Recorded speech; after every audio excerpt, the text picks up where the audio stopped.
साथियों, आत्मनिर्भर भारत अभियान में आगे बढ़ते हुए कोरोना काल से संघर्ष करते हुए आज आपने इस एजीएम में जो पीपल, प्लेनेट एंड प्रॉफिट का विषय उठाया गया है वो भी बहुत महत्वपूर्ण है।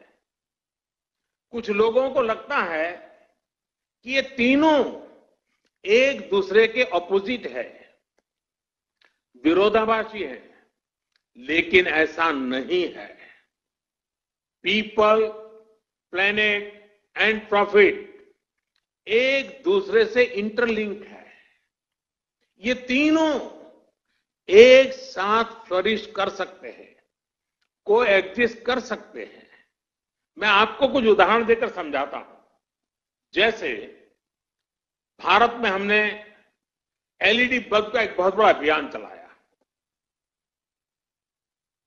अब ये एलईडी बल्ब अपने आप में एक बड़ा प्रेरक उदाहरण है।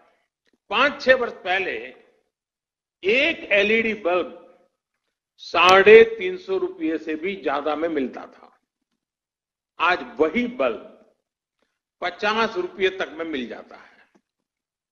आप सोचिए, कीमत कम होने से देश भर में करोड़ों करोड़ों की संख्या में एलईडी बल्ब घर घर पहुंचे हैं, स्ट्रीट लाइट्स में लग रहे हैं।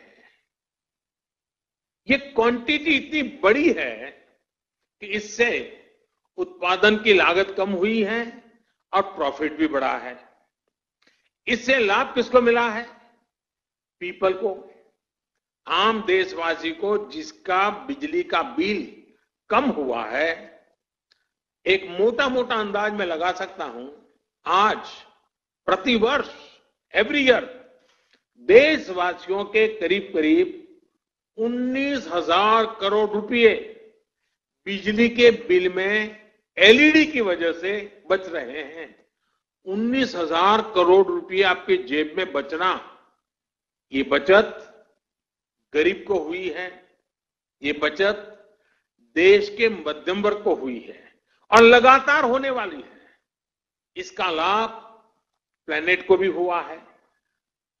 सरकारी एजेंसियों ने जितने एलईडी बल्ब कम कीमत पर बेचे हैं, अकेले उससे ही हर साल करीब करीब 4 करोड़ टन कार्बन डाइऑक्साइड का एमिशन कम हुआ है। यानी प्रॉफिट दोनों को है, दोनों के लिए विन विन सिचुएशन है।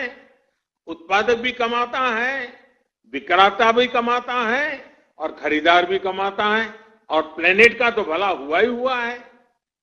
अगर आप सरकार की अन्य योजनाओं और फैसलों को भी देखें तो बीते 5-6 वर्षों में पीपल, प्लेनेट एंड प्रॉफिट का ये कंसेप्ट जमीन पर और मजबूत हुआ है।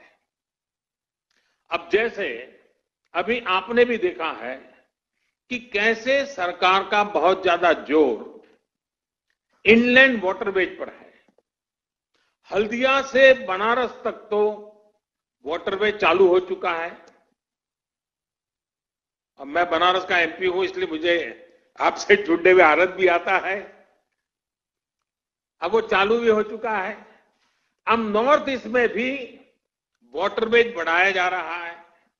इन वाटरवेज से पीपल का फायदा है, क्योंकि इससे लॉजिस्टिक्स का खर्च कम होता है। इन वाटरवेज से प्लेनेट का भी फायदा है, क्योंकि इससे ईंधन कम जलता है। और हमें ये भी नहीं भूलना चाहिए कि ये पेट्रोल डीजल के इंपोर्ट को कम करेगा, रोड पर ट्रैफिक कम करेगा, सामान सस्ते में पहुंचाएगा, सामान सस्ता मिलेगा, शॉर्टेज रूट से जल्दी पहुंचेगा। खरीदने वाले और बेचने वाले दोनों को इसमें प्रॉफिट ही प्रॉफिट है। यानी पीपल भी है, प्लेनेट भी है, प्रॉफिट भी है।